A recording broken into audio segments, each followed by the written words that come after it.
Don't bring the percentage into it. Don't be a pro. Hello there in internet land. This is episode 10 of the F1 chat for the 2025 season. I'm your host, Phil Lamington. Seated to my left, he's made his glorious return. It is JB. JB, how are you, my friend? I'm good, man. I am good. Welcome to the halftime whistle of the 2025 season. Yeah. Even though it's race, 14 or something? I think they've actually gone over. Yeah, they've over gone past half distance. Yeah, but you know, it's the summer break. Yeah. Except it's winter here, but still. They all need to go to Monaco for some reason and hang out. Yeah. Calm down a little bit. Or go to Sweden and ski. Do rich boy things. Just don't do what Michael Schumacher did. Don't ski off post with a GoPro strapped to your head. No, I'm sitting here laughing because I'm like, all I can think is, only a fucking stranger would ask me to go skiing when they know I haven't got a fucking drive. And then she ends up hooking up with Richard Burton. Well, she has standards apparently. Not very high ones. Well, it's like he said afterwards, he's like, well, she's found a new lover. Yeah. He's found a way of feeling young again, and I've got now this without it costing me a penny. It must be the greatest win of my career. I need to watch that movie before I get back to work. I watched it on August 1st. Yeah, I was at work on August 1st. Weak. Very weak. Terrible excuse. Right, so we've rambled on about Rush here. Yeah, for those keeping score at home. For those keeping a score at home. Yes. So now we're gonna talk a little bit about the Hungarian F1 for 2025. Yes. So we're gonna hand it over to you to do the F1 report. Here it goes. Correct. The 2025 Lenovo Hungarian Grand Prix from the Hungaroring, the big old go-kart track that it is. Lap 1, Charles Leclerc starts on pole position alongside Oscar Piastri. Charles gets the whole shot as Oscar drops to cover off Lando Norris, trying to sneaky out there. Lap 2, Max Verstappen passes Liam Lawson for 8th. Lap 3, Lando Norris passes Fernando Alonso for 4th with the aid of DRS. Max Verstappen squeezes past Lance Stroll into the chicane for 7th position. Nico Hülkenberg is handed a 5-second time penalty for a false start. Lap 18, Max Verstappen pits for hard tyres in an attempt to undercut the cars in front of him. Lap 19, Oscar Piastri pits to try and undercut Charles Leclerc for the potential race lead, a set of hard tyres going on. Lap 20, Charles Leclerc pits from the lead of the race, hard tyres going on his Ferrari as Charles Leclerc just manages to get out ahead of Oscar Piastri to retain the net race lead. Lap 22, Oscar Piastri passes Fernando Alonso for 3rd. Lap 26, George Russell passes Fernando Alonso for 4th. Lap 29, Max Verstappen muscles Lewis Hamilton out of the way at turn 4 to take 11th spot. Lap 31, Lando Norris pits after an extended first stint on a cooling track. Hard tyres going on after McLaren nails the fastest pit stop of the season at 1.94 seconds. Lap 44, George Russell pits for a second set of hard tyres. Lap 46, Oscar Piastri pits for his second set of hard tyres as he falls behind Lando Norris and Charles Leclerc. Lap 49, Max Verstappen pits again, a set of hard tyres going on as he comes out just ahead of Kimi Antonelli in 9th place. Lap 51, Oscar Piastri passes Charles Leclerc around the outside of turn 1 to take 2nd place with the aid of DRS. Lap 52, Oliver Behrman retires from the race in his Haas. Lap 62, George Russell wrestles 3rd place off Charles Leclerc. Leclerc noted by the FIA for moving under braking, trying to defend his position. Lap 68, Pierre Gasly is handed a 10-second time penalty for causing a collision Meanwhile, Oscar Piastri locks up trying to catch Lando Norris. The two McLarens narrowly avoiding contact. Lap 69, Charles Leclerc is handed a 5-second time penalty for erratic driving. And lap 70, Lando Norris wins the Hungarian Grand Prix ahead of McLaren teammate Oscar Piastri and Mercedes' George Russell, racking up McLaren's 200th Formula One Grand Prix in the process. In fourth place was Charles Leclerc in the Ferrari. In fifth place was Fernando Alonso in the Aston Martin. Sixth place was Gabriel Bortoleto in the Kick Sauber. Seventh place was Lance Stroll in the other Aston Martin. Eighth place was Liam Lawson in the Racing Bulls. Ninth place was Max Verstappen in the Red Bull. And 10th place was Kimi Antonelli in the Mercedes. So, before we talk about Lando Norris and his win, what did you think of the race overall? Yeah, I think, Lando lucked his way into victory, which meant, fortune favoured the brave, a lot of undercuts that didn't work, and a one-stop strategy that did. And, a good day for the Aston Martins, a good day for the Mercedes, sort of, and a good day for one of the Ferraris. Yeah, look, I thought overall the race felt like it was a bit of a DRS train. Yeah, maybe it felt like a lot of teams just wanting to get to the summer break unscathed, really. And like a lot of people said that this track is Monaco without the walls. Yeah, it's very single file. It's a go-kart track. Like, it's very... it has produced some good races in the past, but not many. It's always produced good races when it's been weather assisted. Yeah, like most tracks. Yeah. Like Spa, like Suzuka, like plenty of great tracks that are great tracks that don't always provide exciting races. Like, this is... this isn't, this is a mid-pack track, like it's nothing special, but... It does bring a lot of the other teams into play, though. It does seem to, it does seem to have a... Esteban Ocon had his only career victory here.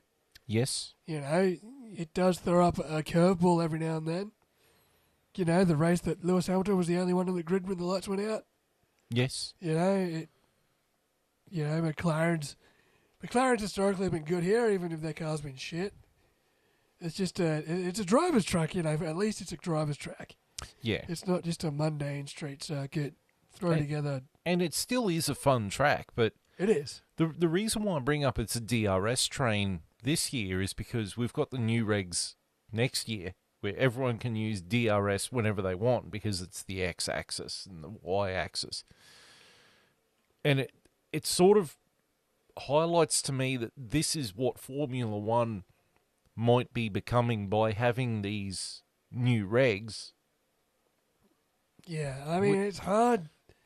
We're not going to know until next year, but if this is a DRS train with these current format of cars, and then next year it's going to be DRS wherever you want, then it kind of... It's going to exacerbate the problem, isn't it? Yeah, it's just bad because Hungary is just a single-file track, really. It's narrow. It's narrow and it's twisty. Like, you've got to get a proper good run on the car in front. Yeah. To get past. And there's really only 2 overtaking spots. Or 3 if you're Max Verstappen. Turn 1, turn 2, and right before the chicane. Or the inside of turn 4, also if you're Max Verstappen. Or me. Or you, yes. In the game. Just go blind over the top. Yeah, I'll just barge on in. Yeah, works for Max. In real life. Right, so Lando Norris won the race. Yeah, locked into a brilliant strategy. Put the mediums on. There was nowhere for him to pit and undercut anyone. So he just stayed on the mediums and realised, wait a minute, these aren't graining. Yeah. And went 31 or so laps on his first stint while everyone else did about 19. And turns out Lando didn't have to do a second stop and everyone else did. And by the time everyone had done their second stop, Lando was out in front and Oscar tried his best to catch him down and just couldn't. Yeah, it was a solid drive. Solid team strategy as well. I think it was more arse than class, to be fair. Yeah. He pulled a Charles Leclerc from Monza last year. Yeah. But I mean, 3 races in a row that he's on the better strategy than Oscar, Twice he's made it work and once he didn't. But, it goes to show that the championship's far from over. Yeah, that's right. So we're going to move on to the key drivers. Now, you might notice with the key drivers that I've left out some people. Okay, so there are going to be some names missing. So first key driver was Oscar Piastri. Yeah. Drove a solid race. He was a little bit unlucky with the strategy. Yeah, he thought he was on a winner. He thought he could undercut Charles. I think from the moment he couldn't undercut Charles Leclerc, it sort of unraveled his race. Yeah. Like the goal was to undershut Charles to come back out in the net race lead. But Charles got him.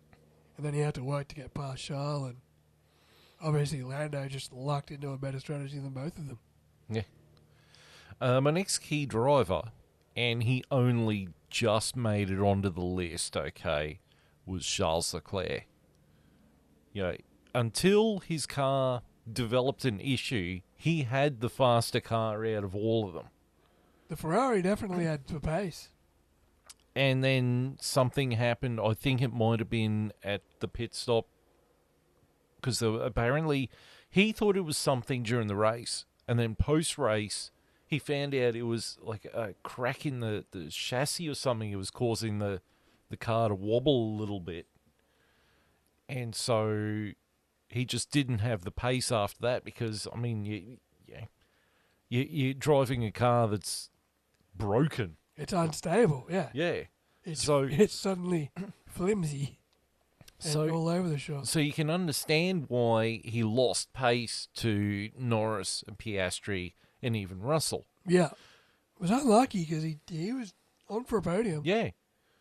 But the reason why he only just made it on the list was because of his antics with George Russell. That was dangerous what he did.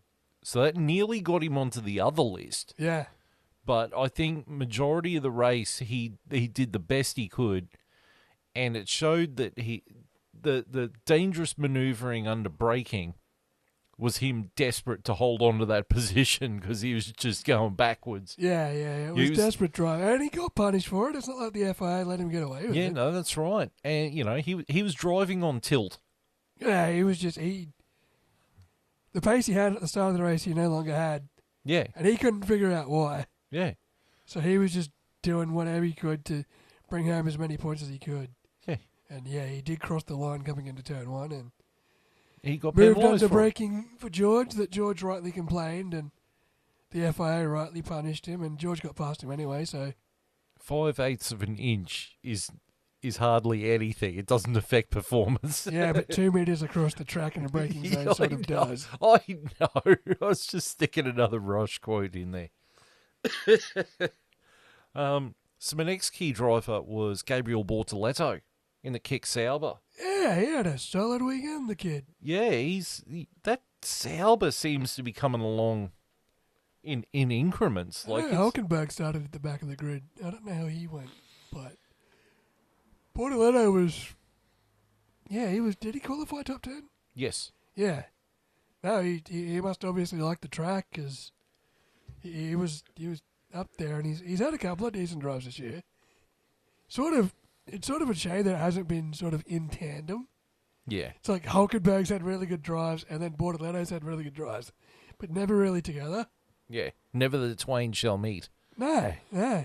But as long as they're scoring points, and Alpine isn't. And it seemed to work with their car as well. Yeah. So you would have expected if the Ferrari was doing well and the Kick Sauber was doing well that the Haas would do well, but Not so much. No bueno. Not so much, no. Not so much. My next key driver was Fernando Alonso. Great day. At the Actually sounded like he was having fun for once. Yeah. He likes that track, though. He does like the Hungarian. He always has. And that Aston Martin seemed to actually do all right. It was very track specific, but he drove the wheels off it, yeah. Made some great moves. My next key driver will shock you to your core is Liam Lawson Yeah. in the Racing Bull. Decent day. Well, I mean, he finished ahead of Max Verstappen. Yeah. Yeah, how's that for a weekend for you? You know, you kind of got to wonder what's going on with the Racing Bull. If it's not going to be a race winner, but it's starting to consistently get points. Yeah. A lot of the midfield teams are, like the ones that we thought would struggle. Like I thought Racing Bulls and Sauber would be the lowlies, but they're starting to score decent points now. It's kind of why... But it's at the detriment of Williams and Alpine. Yeah? Yeah, but who gives a shit about Alpine? Oh, no one cares about Alpine. Yeah. But at the detriment of Williams, at least. Yeah. Yeah, well, yeah. Even Haas is starting to get a little bit touched. Yeah, Haas was on the up and up, but they've been caught now. Yeah.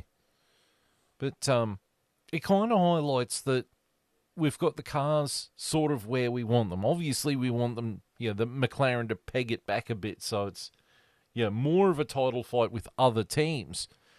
Maybe next year. But the thing for me, and this is my point about next year's car, is like we've got somewhat decent racing going on this year. It always happens like this. The end of the regulations. Remember what the end of the last regulations was? 2021. Greatest fucking season of Formula 1 we've ever watched in our lives. And then that was it. And the only reason we still had those regulations in 2021 was because of COVID. Yeah. And now 2022, the teams have finally got it figured out. 2025. Well, the 2022 regulations. Yeah. In 2025. Yeah. The teams have finally got it figured out. The midfield teams are making moves. The top teams have got it. McLaren's basically taken these regulations as far as you could probably take it in terms of just dominating. And now we're changing them again. Like, we couldn't stick with them for another 2 years? Yeah. Yeah. Seems like we rush these right when we get to, damn, we could do 3 seasons of this and just see how far that we could push these regulations. We change them. Yeah. I mean, the only thing they needed to change in these regs was the engine. Take these exact cars and make them a metre narrower and a metre shorter. And put lighter engines in them. Yeah. Like take the... And then once you get your biofuel going, just put a straight V8 in it, take your batteries out, and just run biofuel V8s. And halve the fuel tank and bring back refueling. There you go. There we go. You don't even have to change the entire regulations. We have fixed Formula 1 for you. You've got great looking cars that are finally competitive, that are breaking lap records. They're actually the fastest F1 cars ever because they're breaking track records now. Yeah. Like Oscar Piastri and Lando Norris are broken track records. Like, all you got to do is make these cars slightly smaller so they can pass each other, and you don't need to even change the shape of these things. But yeah, Oh, well. Speaking of breaking records, my final key driver is Lance Stroll. Breaking what? Breaking bigger on the other list record. Breaking cost cap records with crashing all the time. No, we had a great day. Both Austins did. Yeah. Yeah, had a really solid day. He actually made a couple of decent moves too. Because you might notice, like, George Russell isn't on this list, but I'm just like, well, what did he do? Didn't hit Charles? Yeah, but he clobbered the back of Alonso. Yeah, he did. So avoided one crash. I sort of tightened up the parameters a little bit with the key driver. You can't let everyone in. It's got to be, it's got to be like the NWO, not it can't the be the NWO. WWE. Can't be the WWE Hall of Fame. You can't let everyone in. Yeah. It's not the fucking Oprah show. You can't all win a toaster. But then we get to the helmet drivers. There is the PK kick. First helmet driver. Some of these are going to shock you. Okay, so brace yourself. If I tighten up the purse strings on the other one, things got a little bit cray-cray with this one. So the first one was Nico Hulkenberg. Yeah. Jump start and finished towards the back end of the grid. Oh, he started last, didn't he? Or near the back of the grid? Somewhere around there, yeah. Jump started. Not a good way to start your day. And he just didn't seem to progress from there. Negative. The next one was Yuki Tsunoda. just had a shocker. Yeah, well, considering what Hadjar was doing with that racing bull, yeah, not so good. Yeah. My next one, and this is the first of the shockers, and you'll go, what's he doing on this list? Was Max Verstappen. He had a bad weekend and then a bad strategy call put him in traffic. And he finished 9th. He was just stuck there. Yeah. He pitted when everyone else pitted, and then he just sort of...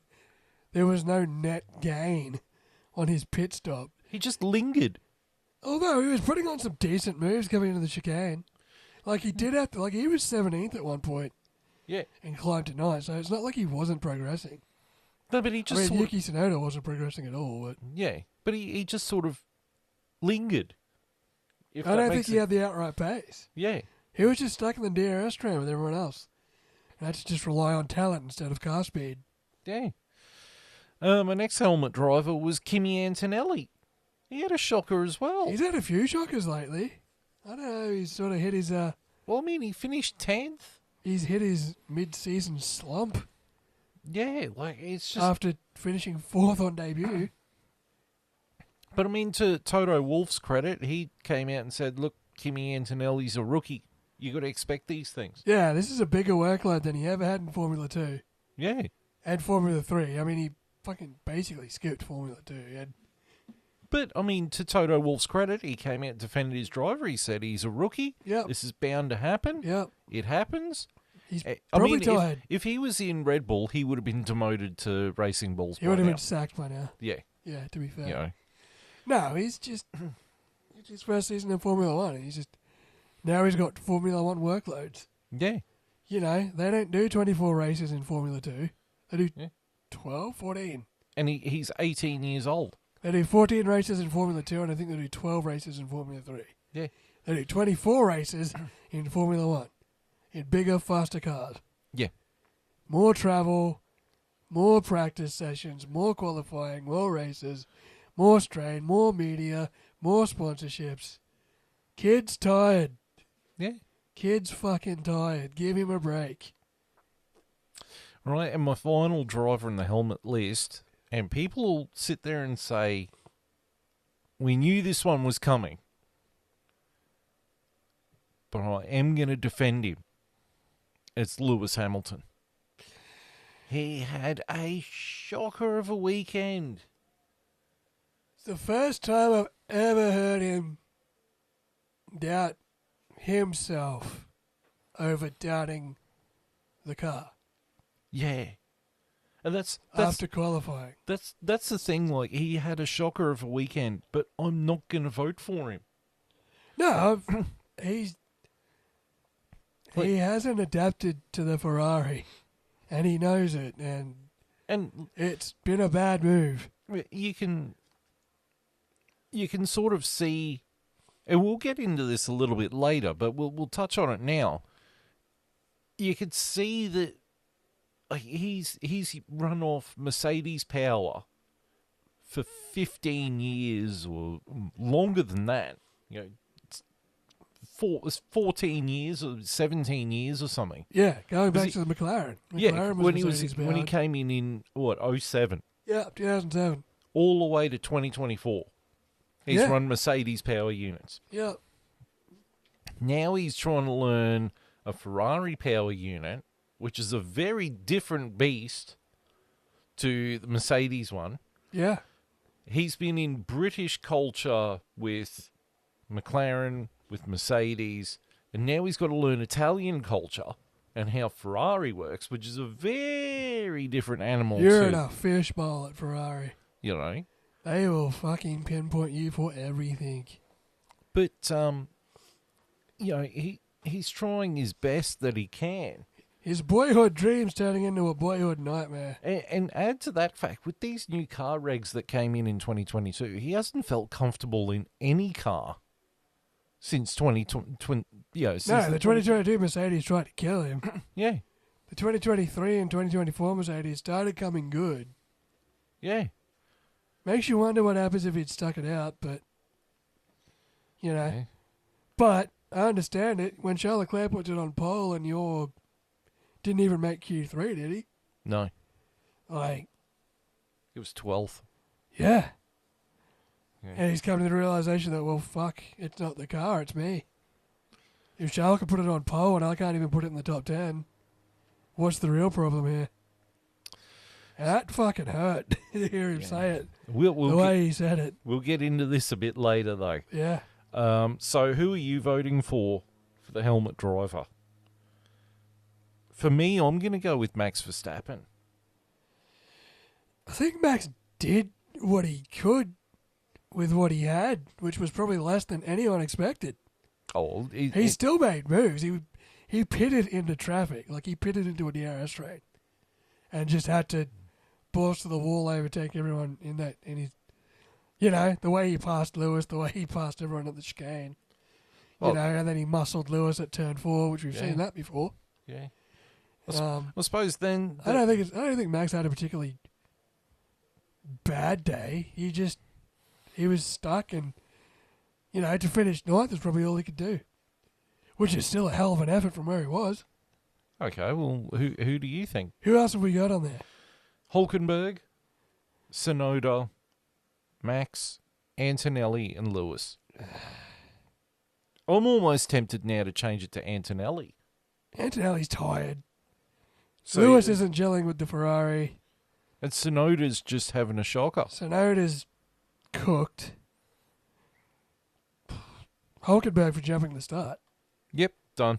That's it. He's really the only one that fucked up. Yeah. You jumped the start on a race that your teammate got in the top 10. Probably, bit of egg on your face. Yeah. Especially seeing all the good work he's done in the last few races. Yeah, exactly. He sort of undone it a little bit. Yeah. All right, so we're going to move on to the news now. The first news item comes from the Red Bull camp that Max Verstappen is staying at Red Bull. There you go. Christian left, appeased Jos. Now Max is staying. Yeah, and old Jos Verstappen didn't have much to say on the grid. No. Hey, Nico tried to get him to say something. He didn't say much. Yeah. You're quiet now, aren't you, Jos? Well. Well. Not so much complaining no more. Yeah, I will give Nico Rosberg credit for calling him out on his bullshit. He's got balls. Yeah. You're a one-time world champion, Nico. You're not like a 7-time. Yeah, but he's got more world titles than Jos Verstappen. He's in there slinging. The only title that Jos Verstappen has was longest time in an inferno. Oh, I don't know. Nicky Lauda might be beat. I knew as soon as I say it, you would bring. Don't bring the percentage into it. Don't be a pro. Pretty sure Nicky had him beat. And who else? Jesus, didn't Fangio die in a fire? I don't know. I didn't do one of the Hills or Clark, one of them. Who was it that hit the tree? I think it was Grant. Was it Jim Clark? Was Jim Clark? I don't know. No, I think it was Graham Hill. Yeah, one of them hit the tree and then one of them burst into flames. Yeah, but I think they were doing GP2 racing. That was it wasn't a Formula 1 race. Yeah. They were just doing GP2 and back when you could. Yeah. Could you imagine Max Verstappen if they started those rules? Formula 1, and he fucks up for the weekend, does some NASCAR, fucks up, does some IndyCar, comes back to Formula 1. I think the closest you could do to that is do an F1 race and then go do iRacing. Well, that's what he does. Yeah. No, he jumped in a drift car the other week, I saw.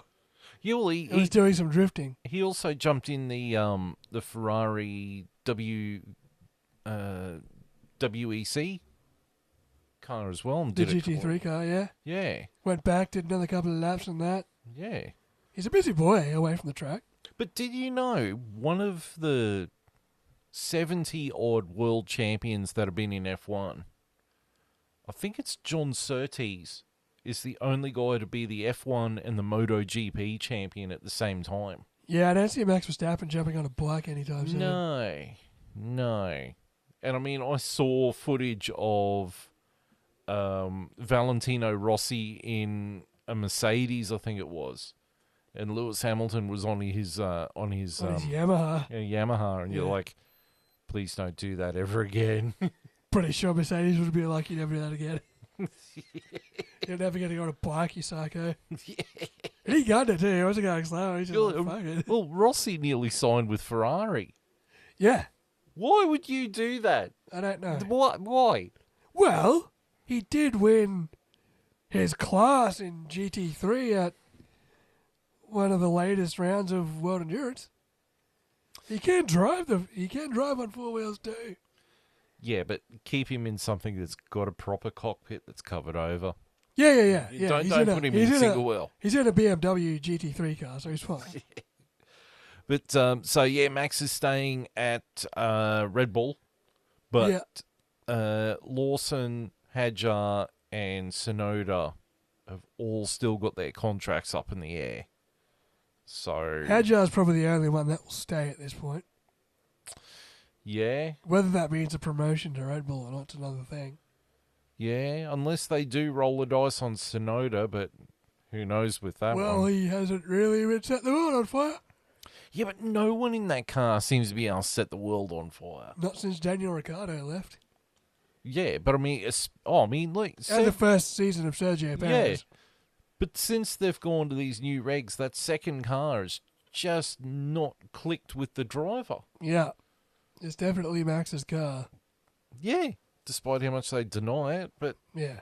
So that also means that Kimi and George are going to be staying at Mercedes then. Yeah. I think that was made official too. Yeah. Yeah. Right. So move on to the next news item, which is news coming out of Ferrari.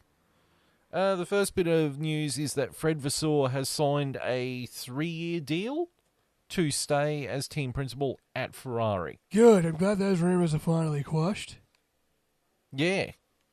About time. And they also said that Christian Horner was not a factor in it. He was not involved. They had no interest in bringing Christian Horner in. I'm interested to see where he lands. I think he's just going to spend time with his wife and kids. That's it. She can go on tour and he can look after the kids. Stay home and stop texting employees. Yeah. Inappropriately. Yeah, file 76. Yeah. Yep. Yeah, so there's that. No, I'm glad. I'm glad Fred Vasseur isn't going anywhere. We said it earlier. It's just like, oh, he's not the cause of any of Ferrari's problems. No. The car's not as bad as everyone's making it out to be. It's just everyone's getting their ass kicked by McLaren.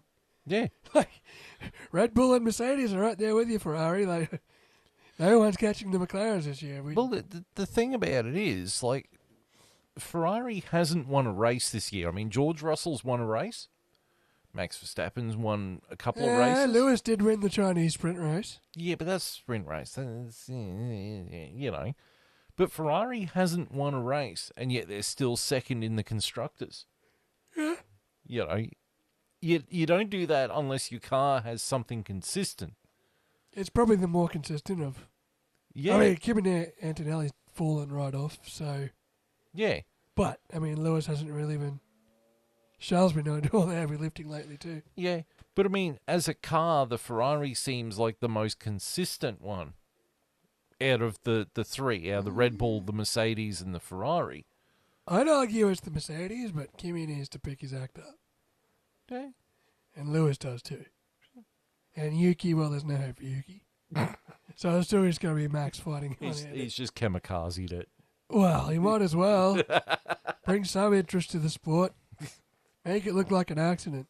But no, I'm glad Fred Vasseur stayed because he wasn't, Oh, fuck. Oh, fuck. He's back. Is that Charles Leclerc? It was Lord British. Yeah, no. Good call by Ferrari. Keep the stability there. Keep building on what you can build on and see what you can salvage before the end of the year. Hopefully a bit of dignity for Lewis. Speaking of Lewis, here's the next news item. We touched on it earlier, but after qualifying, a very dejected Lewis Hamilton came out and said that he was useless and that Ferrari should find another driver to replace him. You know, like, I'm not the biggest Lewis Hamilton fan. I've made that very clear from kickoff of the show, and since 2007, I've not been a fan of him. But hearing statistically the greatest driver of all time bury himself because he hasn't adapted to the car that well, it really is disheartening, even as someone like me. Like, it really, you don't want to hear a 7-time world champion sit there and say, I'm shit, I'm useless, this is bad, you know, they should get someone else, they've wasted their money. Like, you don't want to hear that. Even if for someone like me who doesn't like him, it's the last thing you want to hear from Lewis Hamilton is him go, no, I'm shit.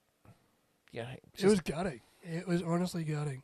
You know, and me, who was a Lewis Hamilton fan, surprisingly enough, in 2007 and 2008, and even through until he left in 2012.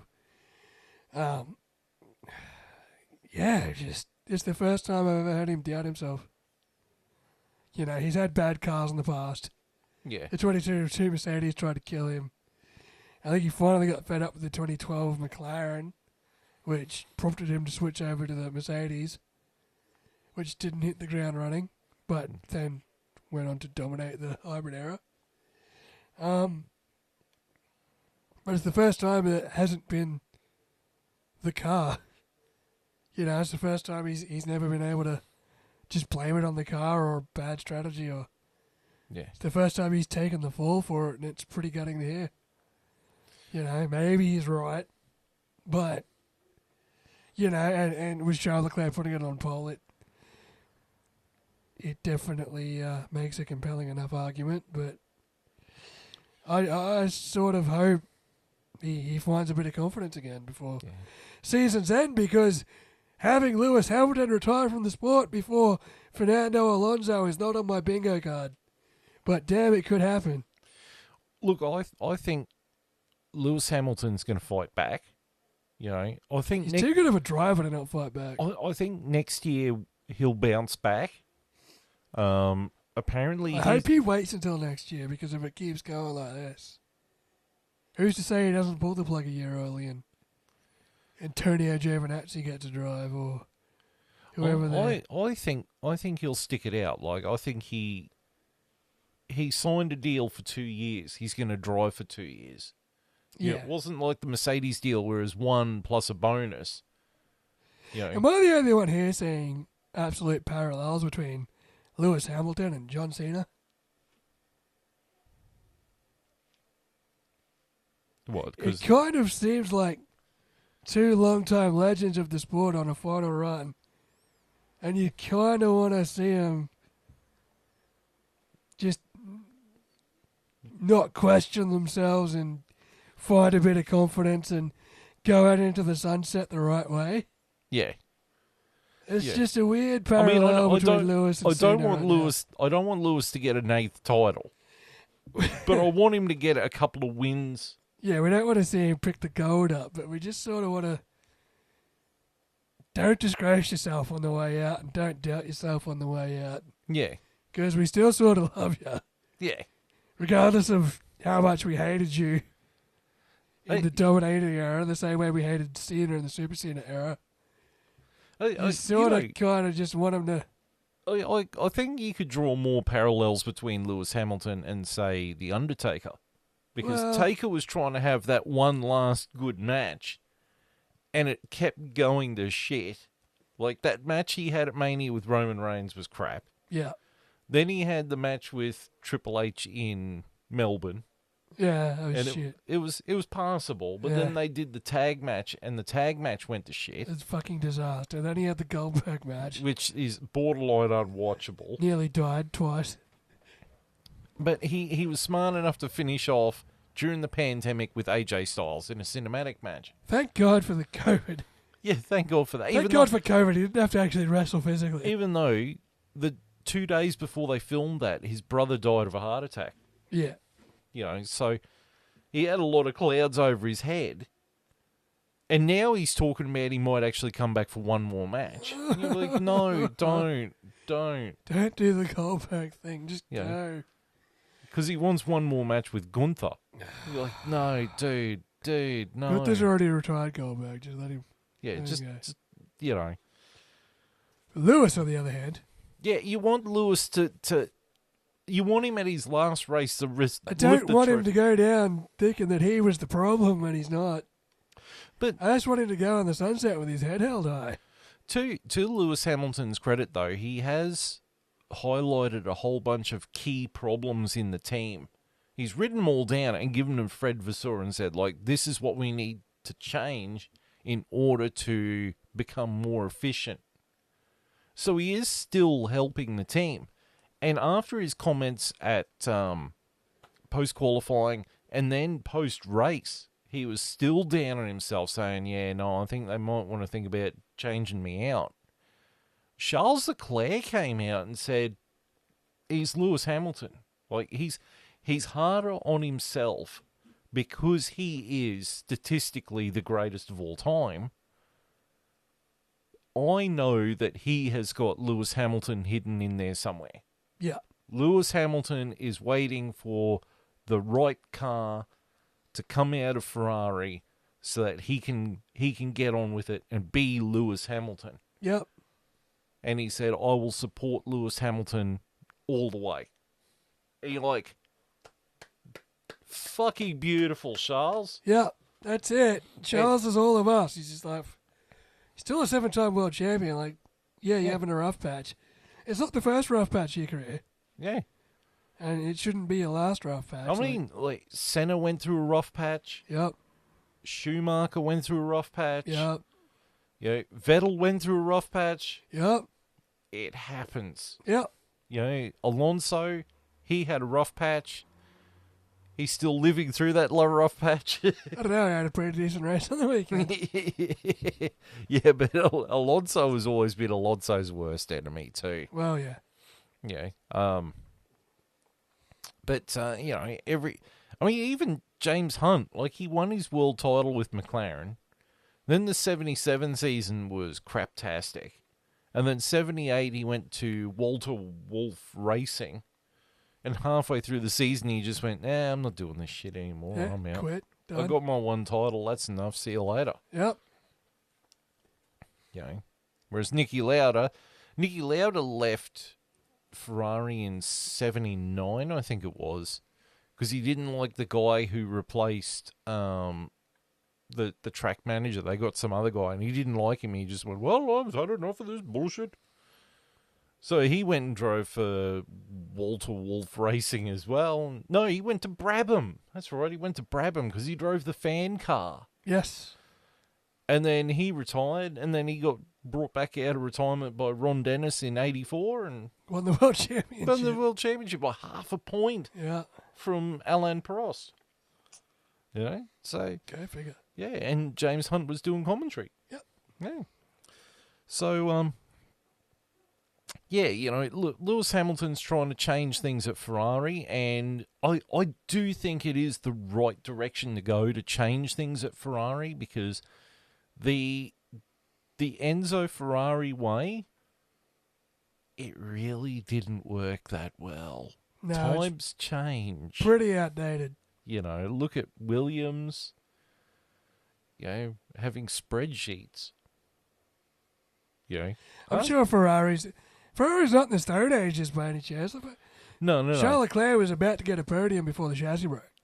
Yeah. Like it's not about a car. They've just got to streamline the way they do things. Look, I'd go as far as saying I reckon if the thing had broken, he would have gotten the win. Maybe, yeah. You know, but I mean, we'll never know. I still think Lando lucked into a one-stop strategy. Would have got him. He probably would have got P2. We'll see. Yeah. I don't. But you know, we don't want to see Lewis Hamilton dejected like this. No. You know, that's just. If it was Fernando, I think the summer break's come at a good time for him. Yeah. I think the summer break's coming at a good time for Kimi Antonelli as well. You know, if it was Fernando Alonso sitting there saying, I'm useless, blah, blah, blah, I think both would be like, well, you know, there's the door, fuck off. You know, bon voyage, see you later. Yeah, you beat Schumacher, off you go. Nah, I think he's feeling pretty all right after Hungary. Yeah. But I mean, like, I'm just saying, like, if the roles were reversed, if it was Fernando Alonso. So, yeah, no one's standing in Fernando's way. Yeah. Yeah. Lewis is Here, just I'll like, hold the door open for you. There you go. Yeah. Whereas with Lewis Hamilton, you kind of want him to fight back now. Yeah. You know. Right, so that's the news. Well. Yeah, we're whipping through this episode. We are. So we get to the drivers' standings. So in 10th place in the drivers' standings is Esteban Ocon on 27 points. 9th place is Nico Hülkenberg with 37 points. 8th place is Alexander Albon with 54 points. 7th place is Kimi Antonelli with 64 points. 6th place is Lewis Hamilton with 109 points. 5th place is Charles Leclerc with 151 points. 4th place is George Russell with 172 points. He's catching up to Max Verstappen. Max is in danger of falling out of the top 3 here. Yeah. 3rd place is Max Verstappen with 187 points. 2nd place is Lando Norris with 275 points. And 9 points ahead is championship leader Oscar Piastri with 284 points. And we get to the team standings. In dead last is Alpine with 20 points. 9th is Haas with 35 points. Dropping down from 6th down to 8th is the Racing... 7th down to 8th, sorry, is the Racing Bulls on 45 points. Dropping down from 6th to 7th is the Kick Sauber with 51 points. Aston Martin is in 6th with 52 points. 5th is Williams with 70 points. 4th place is Red Bull with 194 points. 3rd place is Mercedes with 236 points. 2nd place is Ferrari with 260 points. And leading the championship, I don't know if they're going to lose the constructors this year, but McLaren streaking ahead with 559 points. I want to know when it's mathematically impossible. I think it is mathematically impossible. Well, they haven't given us the trophy yet, so the math still must be mathing. Yeah, just they'll give it to them in Japan. We've already done Japan. That's my point. Give it to them now. Just engraved. I'm pretty sure the name's already engraved on the trophy. Oh, look, they've got one hand each on the trophy. That's it. I reckon, look, they'll probably get it at Monza. It'll be statistically too late for anyone else to do anything. Yeah, they're gonna sew this up. This championship's gonna be done and dusted well before the end. They should pray it gets done at Zandvoort, because if it happens at Monza, the Tifosi, they're not going to be very happy with your decision. No. They're going to be very unhappy with the McLaren one too. Oh, fuck. Yeah. Oh, that's... You know what would be a really great thing? If Lewis Hamilton gets the win at Monza and bounces back that way. You know what? I wouldn't even be upset about that. I wouldn't be either. I just don't know. I don't think it'll happen. You'd have to have a Max Verstappen incident at Town Hall. You'd have to have a Max and Lewis 2021 moment for that to happen. Oh no, I thought of something much worse. Women in the workplace. Women in the workplace. The crash from Formula W. God. Oh, Jesus. I wish Rocket Power Mohawk would hurry up and put this new damn video out too. He's going to have to do an entire season in one video. Yeah, the rate he's going. Right, so we're going to move on to our socials. Yeah. So you can watch us on YouTube on the F1 Chat Care of Vindicator 18 channel. We're also on YouTube with the F1 Chat -1. Don't forget the 1. We're on Facebook, the F1 Chat. We're on X, the F1 Chat 1. Again, don't forget the 1. Rumble, the F1 Chat. And Spotify, the F1 Chat. Now, there might be a little bit of a delay with the Rumble and the Spotify ones, though, because Longhorn usually uploads those things, and he's having a little bit of a changing his life at the moment. So Yeah, we're a bit behind on Spotify and Rumble. So, but the YouTube ones keep coming out. I keep sharing those yes, on everything that I can. because I sit there and edit the holy bejesus out of them. Yes. I should actually do a video some point where I actually show me editing the damn thing. Yeah, you should. But yeah, Mr. Longhorn's very, very busy man. Yeah. But we miss him. But we are very happy for him. Yes, absolutely. Him and Mrs. Longhorn. Yes. And young Junior Longhorn, and soon to be young Junior Longhorn number 2. Yes. Which will probably be released by the time we get to the next race, which is in 3 weeks' time. Yeah. Which is Zandvoort, the Dutch F1. I know exactly what you were thinking right there. Something about a beer called Pisswasser. Fuck the Dutch. As soon as this episode's over, I'm going to be putting that on. Yep. So, make sure that in 3 weeks' time when you go to watch the race, you got your favourite can of Pisswasser with you. Courtesy of the Barbarian Mackay. Where all your finest German beers, German fighting lager is produced. Don't forget your giant pretzels. I love how we went into a German place, food, for dinner, and you ordered an Australian beer. And chicken. No, it was pork belly. I got the chicken. I got the chicken palmy, so I got an Italian dish. Italian dish in the German place. Yeah, but you bought... Actually, I got the macarons too, which I think were French. Those, like, cheesy melt things. I had a Somersby. I had an apple cider. There you go.